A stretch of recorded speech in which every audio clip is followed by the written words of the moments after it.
3, 2, 1, simsalabim, kilik-kilik jadi apa? Kalau gitu bisa dikatakan kalau misalnya kita bilang bahwa emas itu 75% kadarnya, berarti itu sama dong ya, dibanding dengan kita bilang emas 22 karat. Kalau kita bilang dalam persen, semuanya sama. Tapi kalau dalam karat, nanti coba kalau kita lihat di SNI sendiri ya, itu kadarnya 24 karat saja, berkisar antara 99,90 sampai 99,98%. Lalu kalau kita lihat yang 20 karat ya, dari 82,30 sampai 86,49%. Itu tadi ukuran dalam SNI ya. Jadi bisa saja 82,30 itu 20 karat. Tapi 86,49% juga 20 karat. Tapi kan warnanya agak beda. Berarti lebih baik kalau misalnya kita sebagai pembeli atau kita sebagai konsumen,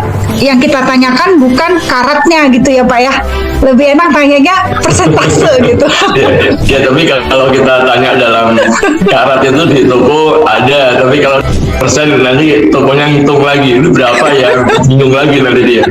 Mungkin juga tokonya nggak bisa jawab juga Pak. Kayaknya kan bukan hal yang biasa dipakai di lingkungan. Ya, SNI sendiri dalam 22 karat itu kan persentasenya juga beda. Jadi kalau kita menentukan 22 karat, ya sekian persen sampai sekian persen. Kalau 20 karat, sekian persen sampai sekian persen, itu dalam standar SNI. Jadi kita nggak bisa nolak. Jadi kalau 20 karat ya, kalau dia kita ukur, 82,30 udah termasuk. Nanti 86,49% juga termasuk di antara, apalagi di antaranya. Untuk bisa memastikannya, diukurnya pakai apa ya Pak? Sepertinya dibawa ke lab itu Pak Jun. Dibawa ke lab, diperiksa persentasenya. Iya. Tapi kalau mengukur karat memang kita menggunakan beberapa macam ya. Jadi mengukur berat ya. Jadi kalau kita ukur berat yang ada di udara, lalu mengukur berat emas kalau kita celupkan di air, itu nanti kita tahu volumenya logam emas itu sendiri, lalu kita dari situ kita bisa mencari kerapatannya. Jadi kalau kerapatannya sekian, itu berarti kadar emasnya sekian, hanya gitu saja. Berarti mau nggak mau kita harus bawa ke lab ya, nggak bisa kita tes sendiri ya Pak? Iya, seperti itu. Yeah. Oke, ada yang mau ditambahkan Pak Efta? Jadi kalau pengalaman, orang yang udah pengalaman biasanya dia tahu ini yang lebih bagus di mana yang mana gitu.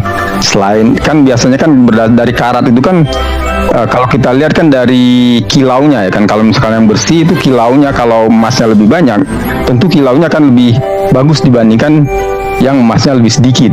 Jadi kalau dia pengalaman, ini lebih bagus ini, kemungkinan besar ya kadar emasnya dalam persentase lebih besar walaupun karatnya sama. Kalau ada yang pengen tahu gitu, ada rekomendasi lab laboratorium yang bisa ngecek gitu? Jadi acuan itu Skopindo. Kalau lab-lab biasa mungkin hanya ingin tahu sih bisa, tapi ya untuk pertanggungjawaban legal gitu yang dibawa ke umum ya tidak dapat, karena kan kita hanya tahu saja, tahu bahwa ini begini ya sudah. Kalau misalnya diakalin dengan logam besi biasa, terus kemudian dia sepuh dengan emas, itu juga kelihatan nggak? Ya,